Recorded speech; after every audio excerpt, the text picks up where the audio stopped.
आज का हमारा टॉपिक जो है वो प्रोटेक्शन पॉलिसी की कंटिन्यूशन में इसका पार्ट 2 है, जिसमें हम आर्गूमेंट अगेंस्ट प्रोटेक्शन पढ़ेंगे और इसी में आगे क्रम में कि what are the methods of protection, यानी संरक्षण की विधियाँ क्या होती है। इससे पिछले व्याख्यान में मैंने प्रोटेक्शन पॉलिसी पार्ट फर्स्ट जब पढ़ाया था तो उसमें हमने दो बातों का अध्ययन किया था कि प्रोटेक्शन पॉलिसी क्या है और प्रोटेक्शन पॉलिसी के संदर्भ में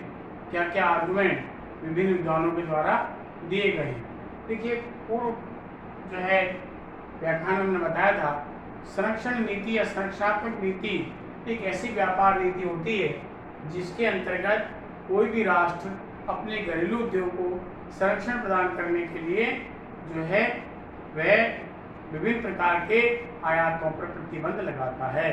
यानी वो निर्यातों को प्रोत्साहित करना चाहता है और आयातों को प्रतिबंधित करना चाहता है। कहने का तात्पर्य ये है कि ये मुक्त व्यापार नीति के बिल्कुल विपरीत नीति है, जिसमें अंतर्राष्ट्रीय व्यापार में सरकार का पूर्ण हस्तक्षेप होता है। अगर हम इससे पूर्व अध्याय में मैंने पक्ष में तर्क पढ़े थे कि कुछ अर्थशास्त्री या विभिन्न विशेषज्ञ कहते हैं कि संरक्षणात्मक नीति का समर्थन करते हैं कि संरक्षणात्मक नीति होनी चाहिए देश के घरेलू उद्योगों को प्रोत्साहित करने के लिए, प्राकृतिक संसाधनों का उपयोग करने के लिए, निर्यातों को बढ़ाने के लिए, व्यापार संतुलन भुगतान संतुलन में साम्यता करने के लिए, विदेशी मुद्रा के भंडार बढ़ाने के लिए, प्रतियोगिता का सामना करने के लिए, राशि पादन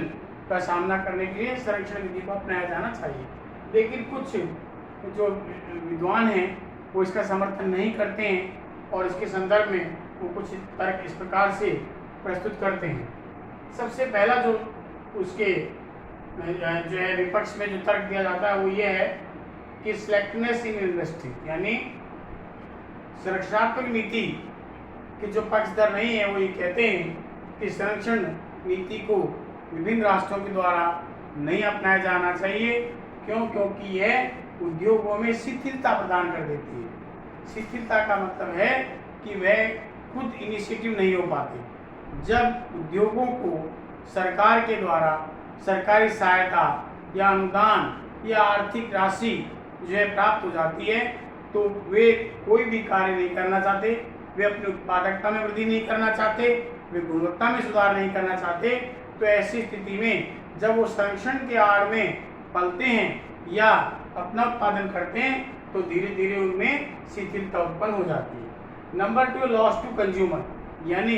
संरक्षण नीति के जो है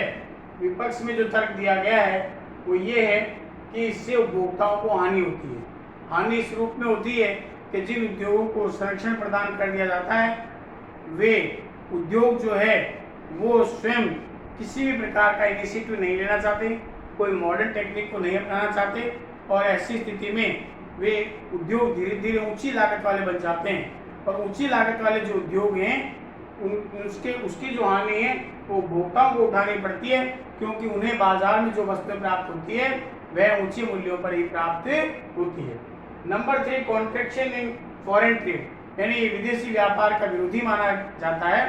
कि अगर संरक्षण नीतियों को अपना लिया जाएगा तो ये एक प्रकार का विदेशी व्यापार के लिए या अंतर्राष्ट्रीय व्यापार के लिए ये अवरोध है। यानी इसका मतलब है जब आयातों को हतोत्साहित किया जाता है और केवल अपने घरेलू उद्योगों को प्रोत्साहित किया जाता है तो इसलिए इससे विदेशी व्यापार का संकुचन हो जाता है, विदेशी व्यापार बढ़ नहीं पाता है। चौथा जो इसके विपक्ष में तर्क दिया गया है वो कहते हैं इंकरेजमेंट इन द एफिशिएंसी, यानी कुशलता जो है उसको प्रोत्साहन नहीं मिलता। जो है इसका मतलब है कि हतोत्साहित होती है, यानी कार्य कुशलता हतोत्साहित होती है और ये स्वाभाविक भी है। जब आप किसी भी फर्म को या उद्योग को प्रोटेक्ट कर लेंगे, उसकी किसी भी प्रकार की हानि को जो सरकार वहन कर लेती है, सरकार उसको विभिन्न प्रकार की आर्थिक सहायता दे करके उसको प्रोटेक्ट कर लेती है, तो ऐसी स्थिति में वो स्वयं कुछ भी नहीं करना चाहते और ऐसी स्थिति में धीरे धीरे उनमें इनएफिशिएंसी यानी अकुशलता जो है वो डेवलप हो जाती है। उसके बाद पांचवा जो बिंदु कहा गया है इसके विपक्ष में जो तर्क दिया गया वो है अगेंस्ट फॉर स्पेशलाइजेशन, यानी यह विशिष्टीकरण के विरुद्ध होती है। मुक्त व्यापार के अंतर्गत ये कहा गया है कि मुक्त व्यापार जो है वह श्रम विभाजन और विशिष्टीकरण पर आधारित होता है। और विशिष्टीकरण का तात्पर्य यह है कि वहाँ पर उत्पादन जो है तुलनात्मक लागत के आधार पर होता है, यानी कोई भी राष्ट्र केवल उन्हीं वस्तुओं का अधिक मात्रा में उत्पादन करना चाहता है जिसे वे अन्य राष्ट्र की तुलना में कम लागत पर जो है उत्पादित कर सकता है। लेकिन अगर संरक्षण नीति को अपना लिया जाता है, उनको तो केवल वो उद्योग उन्हीं वस्तुओं का उत्पादन करेंगे जिनका सरकार द्वारा उनको संरक्षण प्रदान कर दिया गया है। ऐसी स्थिति में वह श्रम विभाजन और विशिष्टीकरण जैसी जो है टेक्निक को नहीं अपनाते और ऐसी स्थिति में इसको विशिष्टीकरण का विरोधी माना जाता है। उसके बाद में आता है पॉलिटिकल करप्शन, यानी राजनीतिक भ्रष्टाचार को बढ़ावा देता है संरक्षण की नीति। क्यों? क्योंकि बड़े बड़े जो उद्योग हैं जिनको संरक्षण की आवश्यकता नहीं है, फिर भी वे राजनीतिज्ञों के साथ साठगांठ करके मिलकर के ऐसे उद्योग जो लगातार लाभ में चल रहे हैं, फिर भी वे उनसे उस संरक्षण की कैटेगरी में उसको ले लेते हैं ताकि उनको भारी मात्रा में आर्थिक सहायता अथवा अनुदान के रूप में राशि प्राप्त हो सके। उसके बाद आता है स्पिरिट ऑफ एनिमी। देखिए, शत्रुता की भावना को पनपाता है। अगर एक राष्ट्र बड़ी बड़ी दीवारें पशु की खड़ी कर देता है, दूसरे राष्ट्रों द्वारा किए जाने वाला आयात को अगर वो रोक देता है, अपने ही निर्यात को प्रोत्साहन देता है, तो इसका तात्पर्य यह है कि दूसरे राष्ट्रों के साथ में उसकी शत्रुता हो जाती है, व्यापारिक मतभेद होने की जो है बहुत बड़ी प्रबल संभावना रहती है। और क्योंकि दूसरा राष्ट्र भी फिर इस प्रकार की नीति को अपनाने का प्रयास करता है। अंतिम जो इसके बारे में जो तर्क दिया गया है इसके विपक्ष में वो ये है inequal distribution of the wealth, यानी धन का असमान वितरण होता है। इसका कारण ये है कि जो राष्ट्रीय आय जो है, जिसे आप अंतिम वस्तुओं और सेवाओं का उत्पादन जो होता है एक वर्ष में, वो राष्ट्रीय कहलाती है। तो ऐसी स्थिति में जो है प्रोटेक्शन पॉलिसी जब अपनाया जाएगा तो वही उद्योग ज़्यादा पनपते हैं जिनको सरकारी सहायता, अनुदान या संरक्षण प्राप्त होता है। और ऐसी स्थिति में वहाँ पर ऐसे उद्योग नहीं पनप पाते हैं जो पिछड़े क्षेत्र हैं, वहाँ पर उद्योग नहीं पनप पाते, ऐसे उद्योग वहाँ पनप नहीं पाते जिनकी आवश्यकता है। ऐसी स्थिति में क्या होता है कि जो धन है जो है वेल्थ जो कुछ हाथों में, लोगों के हाथों में रहकर सिमट जाती है, यानी वहाँ पर इनइक्वल डिस्ट्रीब्यूशन जो है वो धन का या वेल्थ का हो जाता है। तो इस प्रकार से कुछ जो विशेषज्ञ वो ये कहते हैं कि देश में संरक्षण नीति को नहीं अपनाया जाना चाहिए। अगला जो इसका कंटेंट है वो है what are the methods of protection, यानी संरक्षण की नीतियाँ क्या हो सकती है, किस प्रकार से कोई भी देश की अर्थव्यवस्था या वहाँ की सरकार किस प्रकार से अपने उद्योगों को संरक्षण दे सकती है। इसके बारे में कुछ विभिन्न विधियां हैं, जिसमें प्रमुख विधियां ये है। सबसे पहले टैरिफ को प्रशुल्क के नाम से भी जानता है। प्रशुल्क बॉर्डर पर लगने वाला टैक्स है जिसको आप तट कर भी कहते हैं। ये सबसे प्रभावी विधि मानी जाती है और ये मात्रा और मूल्य दोनों में से किसी भी एक आधार पर लगाया जा सकता है। यानी जब कर लगाया जाता है अपने घरेलू उद्योगों को संरक्षण प्रदान करने के लिए, जब सरकार बड़ी बड़ी प्रशुल्क की दरें जो है दीवारें खड़ी कर देती है, आयातों में भारी कर लगा देती है, तो दूसरे राष्ट्रों से आयात करना संभव नहीं होता है और ये इस प्रकार की संरक्षण की एक प्रभावी विधि मानी जाती है। नंबर 2, स्टेट ट्रेडिंग, इसको राजकीय व्यापार कहते हैं। राजकीय व्यापार का तात्पर्य है कि कुछ विशिष्ट वस्तुओं का आयात सरकार अपने हाथ में ले लेती है और उन वस्तुओं का आयात करके स्वयं उन उद्योगों को जिनको कच्चे माल की आवश्यकता है बाहर से जो आयात किया है वो उनके द्वारा किया जाता है। ऐसी स्थिति में जब सरकार के हाथ में आयात का पूर्ण नियंत्रण आ जाता है और उन सरकार के द्वारा ही सरकार के जो उपक्रम हैं या उनके जो राजकीय निगम बने हुए उनके माध्यम से ही जब माल की सप्लाई की जाती है, तो ऐसी स्थिति में कोई भी माल जो है उनकी अनुमति के बिना, यानी कोई भी आयात जो है उनकी अनुमति के बिना नहीं किया जा सकता और ये संरक्षण की जो है ये भी महत्वपूर्ण विधि मानी जाती है। नंबर 3 जो आती है वो ये है सब्सिडी, अनुदान। अनुदान का मतलब है part of the cost which is afford by the government called subsidy, यानी लागत का विभाग जो है सरकार जिसे वहन कर ले वो अनुदान कहलाता है। जैसा कि इस रेखा चित्र से भी स्पष्ट है कि मान लीजिए एसएस जो कि यहाँ पर पूर्ति को दिखाया गया है, जो है पूर्णतः बेरोजगार पूर्ति है और यहाँ पर ये मांग वक्र दिखाया गया है। अंतर्राष्ट्रीय बाजार में जो है वस्तु का मूल्य वहाँ निर्धारण होता है जहाँ पर उसकी मांग और पूर्ति एक दूसरे के बराबर है। जैसा कि आप रेखा चित्र से देख रहे हैं कि यहाँ पर अंतर्राष्ट्रीय बाजार में जो वस्तु का मूल्य है वो OP1 निर्धारित हुआ है, जिस पर वो चाहे जितनी मात्रा में वस्तु का विक्रय कर सकते हैं या निर्यात कर सकते हैं, लेकिन उसको घरेलू उद्योगों में, घरेलू बाजार में उद्योगपति को ओपी मूल्य मिल रहा है ऐसी, लेकिन फिर भी सरकार ये कहती है कि नहीं, आप अंतर्राष्ट्रीय बाजार बनाइए और ओपी 1 मूल्य पर बेचिए। तो जो डिफरेंस बिटवीन ओपी यानी डोमेस्टिक प्राइस ओपी और ओपी 1 इंटरनेशनल प्राइस का जो डिफरेंस आ रहा है PP1, वो हम आपका वहन कर लेंगे, उसका हिस्सा हम आपको दे देंगे, उसकी जो आपको नुकसान हो रहा है उसकी भरपाई हम कर देंगे और वो सब्सिडी के रूप में सामने आता है। तो ये भी एक बहुत ही महत्वपूर्ण विधि है जिसके माध्यम से उद्योग को संरक्षण प्रदान किया जाता है। नंबर 4 है कोटा एंड लाइसेंस। कोटा के मैंने आपको बताया था कि सर्टेन क्वांटिटी फिक्स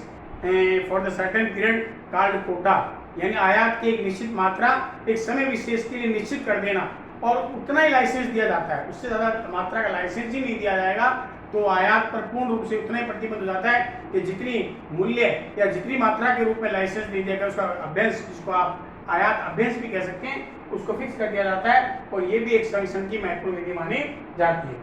5वां जो इसका प्रोटेक्शन की जो विधि है वो है प्राइस डिस्क्रिमिनेशन, मूल्य विभेद। देखिए, मूल्य विभेद का मतलब होता है कि अलग अलग बाजारों में सेम प्रोडक्ट को डिफरेंट प्राइस पर डिफरेंट कंज्यूमर को बेचना, यानी मूल्य विभेद का तात्पर्य है समान वस्तु के लिए 2 बाजारों में, अलग अलग बाजारों में अलग अलग मूल्य पर जो है अलग अलग ग्राहकों से अलग अलग मूल्य वसूल करना मूल्य विभेद कहलाता है। जैसा कि इस रेखा चित्र में दिया गया है कि अंतर्राष्ट्रीय बाजार में पूर्ण प्रतियोगिता स्थिति पाई जाती है, इसलिए यहाँ AR और MR एक दूसरे के बराबर होता है, यानी कीमत वहाँ पर जो है वो अंतर्राष्ट्रीय बाजार में कुल वस्तु की मांग और पूर्ति के माध्यम से निर्धारित की जाती है, जैसा कि रेखा चित्र में दिखाया गया OP1 यहाँ निर्धारित की गई है। लेकिन उस उत्पादक का अपने घरेलू बाजार में एकाधिकार होने के कारण से वहाँ पर उसका मूल्य ऊंचा होता है, यानी उसका एकाधिकार होने के कारण से होम मार्केट में उसकी एवरेज रेवेन्यू और मार्जिन रेवेन्यू जो है बेरोजगार होती है। और ऐसी स्थिति में जो है वह क्या करेगा कि घरेलू बाजार में मूल्य कम लेगा जो है और मात्रा ज़्यादा बेचेगा, जबकि अपने विदेशी बाजार में मूल्य कम लेगा और मात्रा ज़्यादा बेचेगा। उसकी क्षतिपूर्ति क्या करेगा कि कम मात्रा अपने घरेलू बाजार में बेच करके वहाँ मूल्य ऊंचा वसूल करके अपने लाभ को कंपेंसेट करने का प्रयास करता है। इससे मूल्य विभेद जो है वो कहा जाता है। फिर आता है इंपोर्ट लाइसेंस, आयात लाइसेंस। ये भी प्रभावी विधि है जिसके अंतर्गत जो है सरकार कुछ वस्तुओं के आयात लाइसेंस ही नहीं देती है, और जब तक लाइसेंस नहीं दिया जाएगा तब तक कोई भी व्यक्ति जो है वो वस्तुओं का आयात नहीं कर सकता और इससे उद्योग को संरक्षण प्रदान किया जा सकता है। फिर इसके बाद में आता है गवर्नमेंट प्रेफरेंसेस। कई बार सरकारी प्राथमिकताएं होती है, कुछ वस्तुओं की खरीद में प्राथमिकता दिखाती है कि उन वस्तुओं को ही हमें क्रय करना है, उन वस्तुओं को तो आयात देश में ज़्यादा हो जाएगा। लेकिन सरकार जिन वस्तुओं पर जो है प्राथमिकता नहीं दिखाती है या उनको प्राथमिकता की श्रेणी में या सूची में नहीं लेती है, उन वस्तुओं का आयात संभव नहीं होता है और ऐसी स्थिति में उन वस्तुओं का आयात सरकारी अनुमति के बिना नहीं किया जा सकता। उसके बाद है subsidies to the home product, यानी घरेलू जो उत्पाद है उनको ही सब्सिडी देना। देखिए, हमारे किसी भी देश में आप देखेंगे कि उद्योग जो है वो अलग अलग है, मल्टीनेशनल कंपनीज भी होती है, विदेशी कंपनियां भी आकर के अपना उद्योग स्थापित करती है। लेकिन ऐसी स्थिति में सरकार एक डिस्क्रिमिनेटिव पॉलिसी को अडॉप्ट कर सकती है जिसमें अपने घरेलू उत्पाद जो हैं उसको तो सब्सिडाइज कर दे और जो विदेशी वस्तु उसको सब्सिडाइज नहीं करे, तो ऐसी स्थिति में धीरे धीरे क्या उसकी कॉस्ट ज़्यादा बढ़ जाएगी, इसलिए आयात कम हो जाएगा और निर्यातों में स्वतः ही क्या हो जाएगी, वृद्धि हो जाएगी। उसके बाद जो अंतिम इसकी विधि है वो इम्पोर्ट एम्बार्गो, जिसको बोलते हैं आयात प्रतिबंध। कई बार मैंने इसके बारे में पहले ही बताया था, जब कई बार लग्जरी कमोडिटी को पूर्णतः बैन करने के लिए या कुछ ऐसे प्रोडक्ट जो देश के नागरिकों के स्वास्थ्य पर बुरा प्रभाव डालते हैं उसको पूर्ण रूप से सरकार अगर रोकना चाहे तो ऐसी स्थिति में सरकार एक आदेश जारी करके उन वस्तुओं के आयात को पूर्ण रूप से प्रतिबंधित कर देती है। इस प्रकार से उन वस्तुओं का आयात पूर्ण रूप से अवरोध हो जाता है, रुक जाता है और उन वस्तुओं का आयात देश में नहीं किया जा सकता। इस प्रकार से सरकार जो है अलग अलग प्रकार की विधियों को उनके उद्देश्य के अनुसार या आवश्यकताओं के अनुसार उपयोग करके जो है अपने घरेलू उद्योगों को संरक्षण प्रदान कर सकती है।